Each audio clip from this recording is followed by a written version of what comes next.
आज की हम खास बात समझ रहे हैं, कैसी करें तपस्या की जिंदगी में खत्म हो जाए समस्या।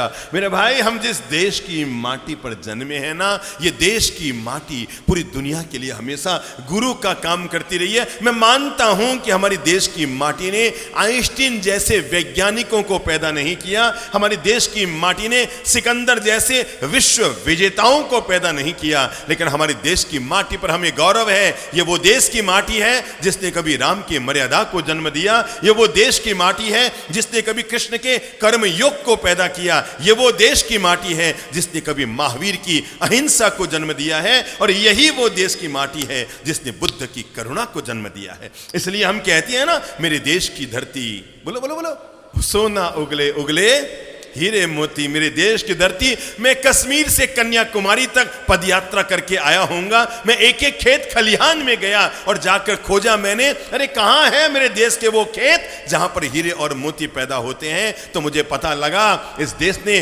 महावीर और बुद्ध, राम और कृष्ण जैसे ऐसे कोहिनूरों को पैदा किया है जिनके सामने पूरी दुनिया नतमस्तक होती है। मेरे भाई, वैभव कितना भी महान क्यों न हो, पर त्याग से ज्यादा महान कभी नहीं हो सकता है। वैभव कितना भी ऊंचा क्यों ना हो, पर त्याग ज्यादा ऊंचा होता है। समझो, दो लोग बैठे हैं, एक की थाली में 4 मिठाइयां हैं, 4 नमकीन हैं और 4 तरह की सब्जियां हैं, और दूसरा व्यक्ति उबला हुआ पानी लेकर बैठा है क्योंकि आज उसके उपवास है।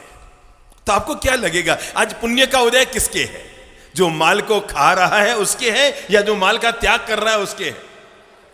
बस सिकंदर का वैभव अगर सामने खड़ा हो तो सिकंदर का वैभव सम्मान तो पा सकता है, पर महावीर का त्याग हमेशा श्रद्धा को पाया करता है। मैंने कहा था ना कि समझो, अभी आपको यकायक सूचना आएगी कि यहां पर देश के जो अमीर परिवार है ना, जो जो जो 10-10 लाख करोड़ की संपत्ति के मालिक हैं, उनमें से किसी एक परिवार की धर्मपत्नी आज यहां आ रही है। आपको फोन आई समाज में कि साहब वो जो अमुक व्यक्ति है ना, समझ लो अडानी अंबानी कोई भी नाम ले लो, और उनकी धर्मपत्नी आज यहां पर समाज के समारोह में आ रही है। तय है, ये जितने ट्रस्टी लोग हैं ना, ये सब के सब थोड़े दरवाजे पर भी जाएंगे, अरे साहब अरे साहब अरे साहब, माला शॉल और वो क्या पहनाते हैं यहां पर, वो गले में क्या है, उपरना और अटरम पटरम खटरम सब लेकर के, हाँ भी अरे भाई भाई भाई। पर एक बात तय है, दुनिया के किसी भी अमीर की धर्म पत्नी यहां क्यों ना आ जाए, वो सम्मान तो पा सकती है। दूसरा विकल्प दे रहा हूं, क्या उस महिला को देखकर समझ लो वो गोरी गट्ट है?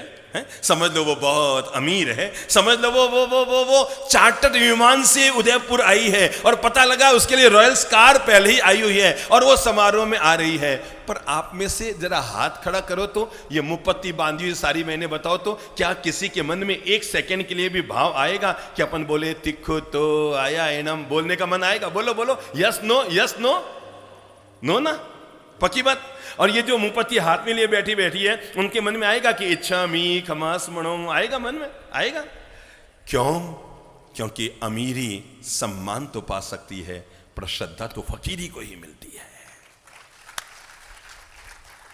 अमीरी सम्मान तो पा सकती है, पर श्रद्धा अगर पानी है तो वो फकीरों को मिलती है। इसलिए पता नहीं धरती के इतिहास में कितने गोरे गोरियां आए और मिट्टी में समा गए, कितने अमीर जादे आए और मिट्टी में समा गए, कितने राजा इस इतिहास में हमारे यहां पैदा हुए और मिट्टी में समा गए।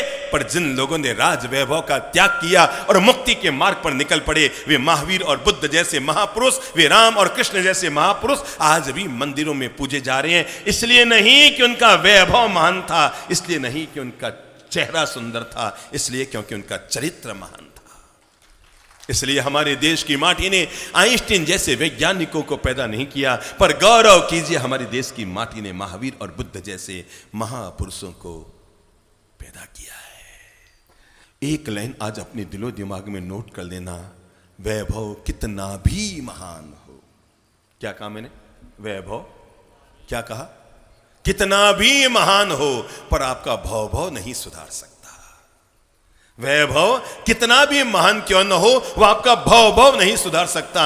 व्यक्ति का वैभव भव तभी सुधारता है जब वो वैभव का त्याग करके मुक्ति के मार्ग पर निकल जाता है। ये युग सचमुच लोग कहते हैं कलयुग, अरे मैं तो कहता हूं ऐसा युग धरती के इतिहास में कभी कभी आया होगा जिस तरह से लोग भरी युवा अवस्था में करोड़ों करोड़ों रुपयों का त्याग करके अरबों अरब की संपत्ति छोड़ करके और लोग मुक्ति के मार्ग पर आ रहे हैं। पहले तो पता है, मैं तारीफ करना चाहूंगा आज की युवा पीढ़ी की। जितने युवक लोग आज धर्म के करीब हैं, जितने युवक लोग धर्म के द्वार पर आज जाते हैं, जितने मंदिरों में पूजा पाठ युवक लोग आज करते हैं, जितने सामायिक आराधना तप त्याग तपस्या युवा लोग आज करते हैं, पहले नहीं करते थे।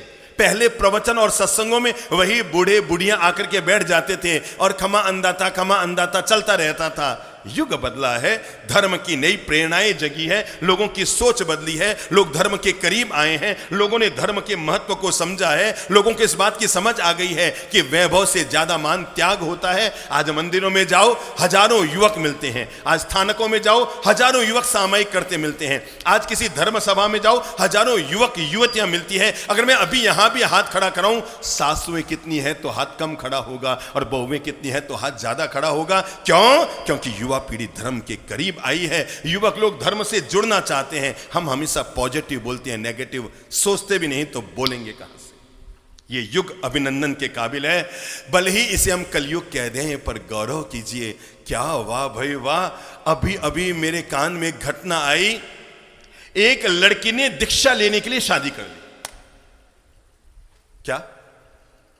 कान खोल के सुनना, पहले कमर सीधी कर लो, ये टेढ़ी रह गई तो कुछ भी मिलेगा नहीं। क्या कर लो? कान खोल के सुन लेना, एक लड़की ने दीक्षा लेने के लिए क्या कर ली? शादी कर ली। मैं थोड़ा सा अचंभे में आया, मैंने कहा यार ये चीज तो समझ में नहीं आई। महाराज तो मैं भी बना था और कई लोग बनते हैं, पर इस लड़की ने दीक्षा लेने के लिए शादी कर ली।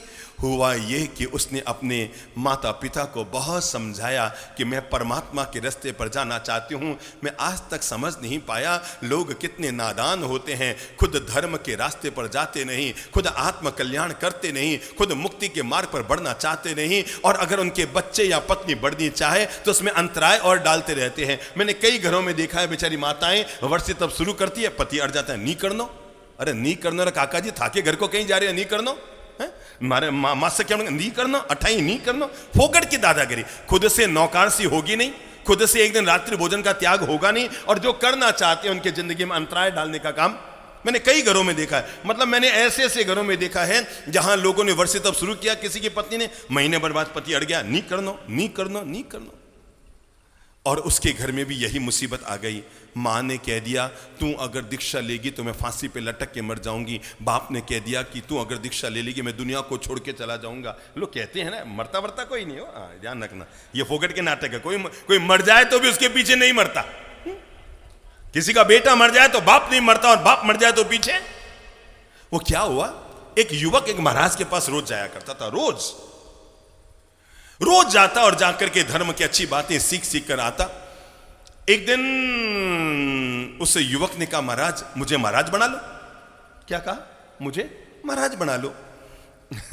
संतन का बन जा भाई, जैसी तेरी मर्जी, घर वालों को पूछ पाछ के आ जा, फिर वो आकर के कहेंगे कि हमारे बेटे को महाराज क्यों बना दिया।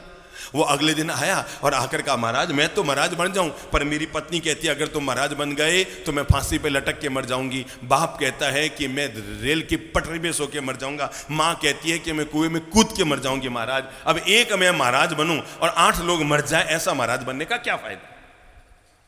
महाराज को लगा यार बात तो सही है, एक आदमी के महाराज बनने के चक्कर में 8-8 लोगों की जान जाए, ये तो कोई मतलब सही बात नहीं है। अब देखो हुआ क्या, महाराज ने उसको अपने पास बुलाया और बुलाकर कान में कुछ कुछ फूंका, एक मंत्र दिया उसको। वो आदमी घर आया, युवक था, घर आया और आते ही धड़ाम से गिर गया, आते ही धड़ाम से गिर गया। और जैसे ही आके धड़ाम से गिरा, डॉक्टर को बुलाया गया, वैद्य को बुलाया गया, उन्होंने नाड़ी टटोली, कहा राम राम, सत हो गया, ये तो खत्म, खेल खत्म। अब वो छाती कूटा शुरू, रोना कोटना शुरू, इधर उधर फोन पे फोन जा रहे हैं, लोग इकट्ठे हो रहे हैं, अरे वो चला गया, अरे वो दुनिया से चला गया। अगले दिन सुबह सुबह 10 बजे ले जाने की तैयारी हुई, फटाफट 10 बजे उसको ले जाने की तैयारी हुई, फटाफट वो बांसने मंगाए गए और वो लिटाया गया, और ऊपर एक कफन का कपड़ा और ऊपर से डोरियां बांध बूंद के सब तैयारी हो गई।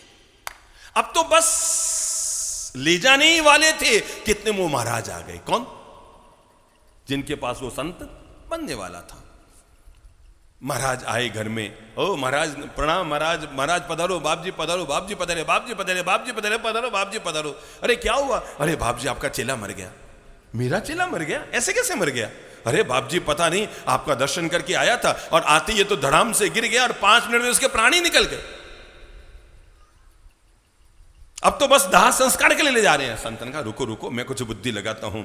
और तब संत ने उसकी नाड़ी को टटोला, यहां से टटोला, थोड़ा यहां से टटोला, हृदय के भाग को टटोला और 3-4 मिनट नाटक करने के बाद कहा ये युवक तो जीवित हो सकता है, आराम से हो जाएगा। मैं अभी मंत्र करता हूं, ये युवक जीवित हो जाएगा। और लोगों ने कहा महाराज फिर देरी किस बात की है? मां आई, पत्नी आई, बाप आए, परिवार के भाई सब लोग आए, बाप जी करो करो करो, इसको जिंदा कर दो। संत ने कहा ये जीवित तो हो जाएगा, पर आई हुई मौत खाली हाथ नहीं जाती। इसके पीछे कोई मरने को तैयार हो जाए तो इसको जीवित कर दो। कोई करेगा हाथ खड़ा? कोई हाथ खड़ा करेगा कि मैं मरने को तैयार हूं? टाए टाए फिस। वो जो पत्नी यूं यूं यूं यूं कूट रही थी, वो तो रूम में भगी कि कहीं पकड़ लेने हैं महाराज मुझे। वो तो सीधी भगी और जाकर के यूं घूंटक निकाल के रोने लग गई। और मां ने कहा महाराज क्या बात करते हो? अरे मेरे एक बेटा थोड़ी है, 5 बेटे, किस किस के लिए मरूंगी? देखते देखते देखते देखते भाई गायब, परिवार के लोग गायब, और जो बाहर से लोग आए थे ना दाह संस्कार के लिए, वो तो ऐसे भगे कि महाराज भूल से पकड़ ना ले मुझे कि आजा तू आजा। देखते देखते पूरे आंगन में 2 लोग बचे। कौन कौन? कौन कौन? कौन कौन? सबकी हकीकतें बता रहा हूं मैं। ये कौन कौन? एक तो महाराज और दूसरा उनका चेला। महाराज ने एक जोर का चांटा टिकाया उस युवक के गाल पर कि बोल, तुम कहता था ना कि तुम महाराज बन जाएंगे तो लोग मर जाएंगे, तुम मर गया तो भी मरने को कोई तैयार नहीं हुआ है, निकल पड़, अब अगर निकलना है तो निकल पड़। उसने कहा महाराज थोड़े साल बाद महाराज बनूंगा।